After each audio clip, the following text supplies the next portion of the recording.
ఏమండి, నీ భర్తని కొంచెమైనా గౌరవించేటువంటి మనస్సు నీకుందా? గౌరవిస్తున్నావా? నువ్వు గౌరవించగలుగుతున్నావా? డి అంటే డి అంటున్నావా? చాలామంది డి అంటే డి అనే పరిస్థితి వస్తుంది.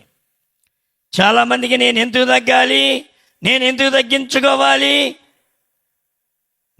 తగ్గించుకోవాలి.